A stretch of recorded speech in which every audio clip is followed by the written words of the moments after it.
Rotary ક્લબના પ્રમુખ બિપિન ઠુમરનું પણ નિવેદન જે છે, ફિટનેસ સર્ટી અને મંજૂરી આપ્યા બાદ જ મેળાને કોન્ટ્રાક્ટ અપાયાનો દાવો જે છે, યાંત્રિક કમિટીને જાણ કરીને રાઇડ્સમાં તપાસ કરવા સૂચના પણ અપાઈ હોવાની પ્રમુખે વાત કરી। બીજી વાર આવી ઘટના ન બને તે માટે તકેદારી રાખવામાં આવશે।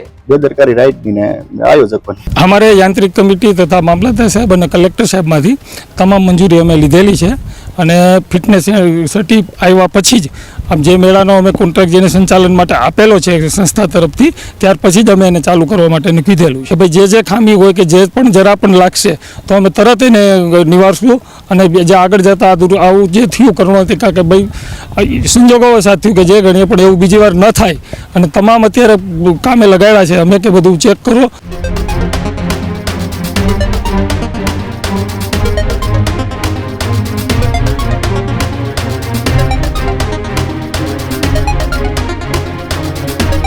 સમાચારોમાં આગળ વાત રાજકોટના જેતપુરની કરીએ તો જેતપુરમાં દિવાળી ફેસ્ટિવલ દરમિયાન મેળાની અંદર જે રાઇડ તૂટવાનો મામલો હતો તેને લઈને સૌથી મોટા સમાચાર અત્યારે મળી રહ્યા છે।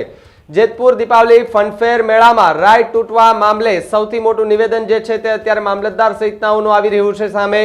રોટરી ક્લબના પ્રમુખ બિપિન ઠુમરનું પણ નિવેદન જે છે તે મીડિયા સામે આવ્યું છે।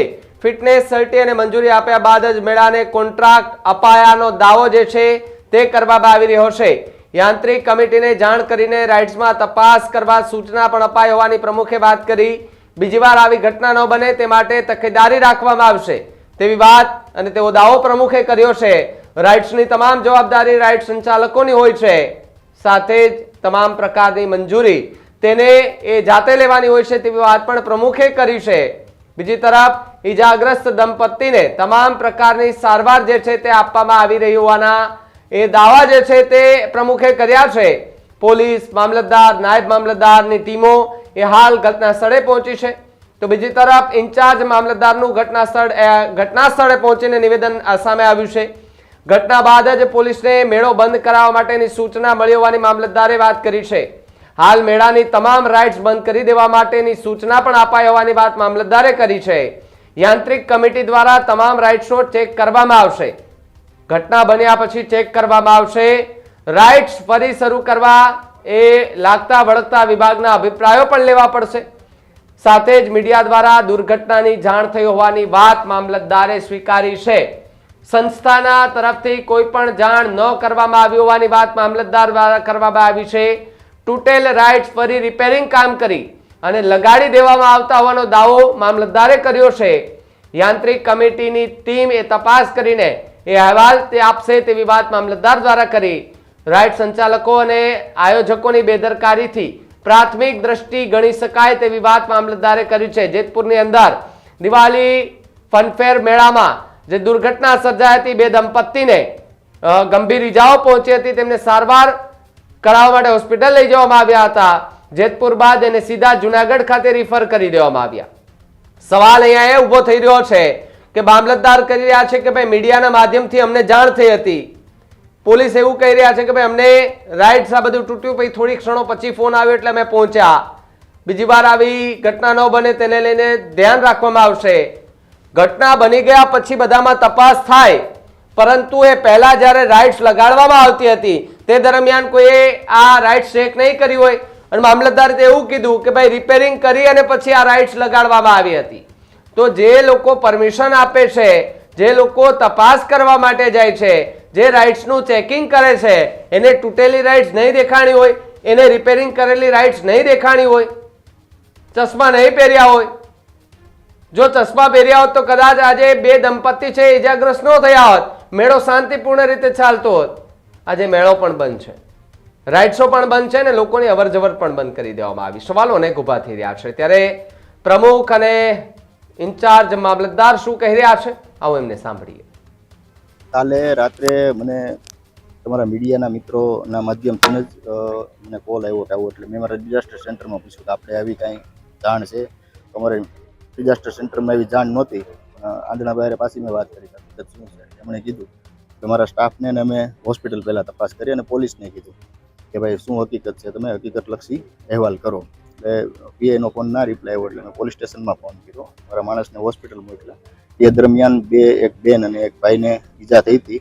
બેનને માથામાં વાગ્યું હતું એટલે એમને જુનાગઢ રિફર કર્યા એવું કીધું ને અમે તપાસ કરી એટલે ત્યારે તો પહેલાં એવું હતું કે સિવિલ હોસ્પિટલમાં, અને રાતે પછી અમે પ્રાથમિક અહેવાલ અને ટૂંકમાં પોલીસને કીધું કે ભાઈ બીજી કોઈ દુર્ઘટના ના ઘટે એટલે અત્યારે તમે બંધ કરાવી દીધું. પછી સવારમાં અમે અમારા સોર્સથી જાણ્યું કે એમને કેજે હોસ્પિટલમાં હોસ્પિટલાઇઝ છે, માથામાં ટાંકા છે અને સાંજે એમને રજા આપી દેશે ભાઈને. અને એ દરમિયાન પછી અમારે હેડ ઓફિસને જાણ કરી કે આવું આવું છે, એટલે મેળો અત્યારે બંધ કરવાની અમે સૂચના આપી દીધી છે. એટલે ભાઈ એની આખી યાંત્રિક કમિટી હોય છે કે એમના બધા રાઇડું ચેક કરવાના હોય છે, R&Bથી માંડી અને ચીફ ઓફિસરના બધાને. એટલે હવે એમને મેળા ચાલુ કરવો હશે તો એમને પહેલાં એમના બધાના અભિપ્રાય લેવા પડશે, પછી એમાં પ્રાંત સાહેબ નિર્ણય લેશે. એટલે અત્યારે હાલ તુરંત મેળો બંધ કરવાની સૂચના.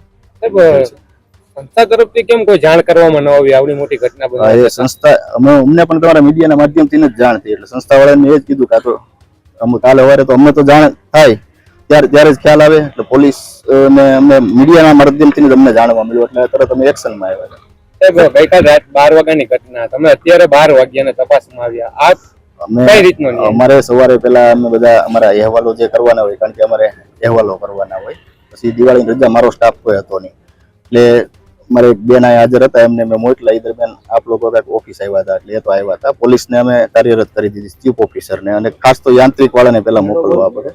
મેળો બંધ તપાસ કર્યા પહેલા જે રાઈડ જે તૂટી ગઈ હતી એમને ફરી ફિટ કરી દેવામાં આવી, આ કેટલું યોગ્ય? એ અમે પોલીસને સૂચના આપી છે કે ભાઈ તમે તપાસ કરો અને જેમાં કાયદાકીય પગલાં લેવાના હોય એ રીતે આગળ વધો, અને યાંત્રિક ટીમ તપાસ કરીને એનો અહેવાલ આપશે. બેદરકારી કોની કહેવાય?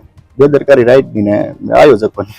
સાહેબ, આપે કીધું કે જે અધિકારીઓનો અભિપ્રાય હોય ચીફ ઓફિસર સાહેબ સહિતના, તો તે પૂર્વ અભિપ્રાય હોય કે પેલા મેળો જયારે કરવાનો થાય ને ત્યારે જયારે મંજૂરી માંગે ત્યારે એની આખી યાંત્રિક કમિટી છે એ અભિપ્રાય આપે એમાં.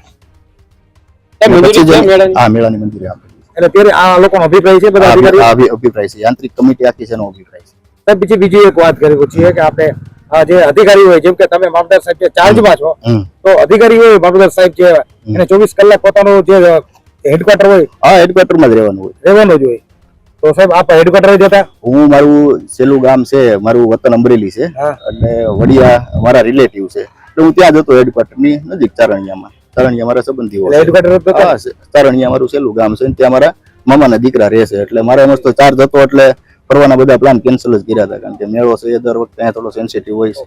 અમારે યાંત્રિક કમિટી તથા મામલતદાર સાહેબ અને કલેક્ટર સાહેબમાંથી તમામ મંજૂરી અમે લીધેલી છે, અને ફિટનેસ સર્ટી આવ્યા પછી જ આમ જે મેળાનો અમે કોન્ટ્રાક્ટ જેને સંચાલન માટે આપેલો છે સંસ્થા તરફથી, ત્યાર પછી જ અમે એને ચાલુ કરવા માટેનું કીધેલું છે. બાજુમાં જે એક બીજી પણ રાઈડ છે તેમાં પણ સલામતી જેવું કંઈ લાગતું નથી, તો શું કહેશો આ બાબતે? આજે જ પણ અમે પાછા યાંત્રિક કમિટીને જાણ કરી છે, અને બીજા એ લોકોને બોલાવી અને તમામ સૂચનાઓ આપી છે કે ભાઈ જે ખામી હોય કે જે પણ જરા પણ લાગશે તો અમે તરત એને નિવારશું, અને જે આગળ જતા આવું જે થયું કરવાનું હતું, કારણ કે ભાઈ સંજોગો સાથ થયું કે જે ગણીએ પણ એવું બીજી વાર ન થાય, અને તમામ અત્યારે કામે લગાડ્યા છે અમે કે બધું ચેક કરો અને પૂરેપૂરી સેફટી હોય તો જ અમે ચાલુ રાખશું, નહીં તો અમે કરશું નહીં, આગળ નહીં વધવા દઈએ. બ્રેક ડાન્સની જે સલામતી બાબતનું જે સર્ટિફિકેટ બાબતે તમારે લેવાનું હોય કે ભાઈ જે આ રાઈડ સંચાલકને લેવાનું? જે અમે રાઈડને સંચાલકને જેને આપી હોય એ તમામ જવાબદારી એ લોકોની હોય છે, એને લેવાનું હોય છે, અને ચેક અમે કરેલું છે. ડોક્યુમેન્ટ્સ તમારે જમા કરાવ્યા છે? હા, મારી પાસે જમા કરાવેલ પરફોર્મન્સ લાયસન્સની તમામ કોપી એને મારી પાસે જમા કરાવેલી. હા છે. ગઈકાલે શું ઘટના શું બની હતી, તમને કેવી રીતે જાણ થઈ? અમે અહીંયા બધા મેળામાં જતા સંચાલકો અહીંયા બેઠા હતા, અને જે મહેમાનોના આમંત્રિતો હતા અહીંયા હતા. આ સાઈડ રાઈડ ચાલુ હતી જે અમારી એકદમ નજીકમાં જ થાય. ચાલુ દરમિયાન કોઈ એવું યાંત્રિક ખામી સર્જાણી કે જે ક્રોસ થઈ ગયું એનું પેલું, અને જે અંદર દંપતી બેઠું હતું એ નમી ગયું અને બહાર નીકળી ગયું. હા હા, અમે જ અહીંયા હતા, તરત જ એમ્બ્યુલન્સમાં 3 મિનિટની અંદર અમે એને હોસ્પિટલ પહોંચાડ્યા હતા. માથાના ભાગે આંખની ઉપર થોડી ઈજા થઈ છે, એમાં એને સ્ટીચીસ આવ્યા છે, અને અત્યારે એકદમ ભયમુક્ત છે, અને ઘેરે છે, અને વ્યવસ્થિત એને સારવાર અમે છતાં શંકા લાગવા છતાં તો છતાં અમે એને જુનાગઢ લઈ અને સિટી સ્કેન કરાવી, બધું અમને નોર્મલ લાગ્યું, ત્યાર પછી જ અમે એને રિલીઝ આવ્યા. ના, બહાર નીકળી ગયું હતું આમાંથી, રાઈડમાંથી, દરીમાંથી, જે એના હિસાબે આખી ક્રોસ થઈ ગઈ. હા, અને ક્રોસ થઈ ગઈ આખી ટોલી, એના હિસાબે દંપતી બહાર ફંગોળાઈ નીચે. હા. Healthy life is very important, पर टेस्टी लाइफ भी तो जरूरी है ना बॉस. समोसा चाट से है प्यार, पर एसिडिटी से कैसे रहोगे दूर यार? Wait, we have a 3-step solution.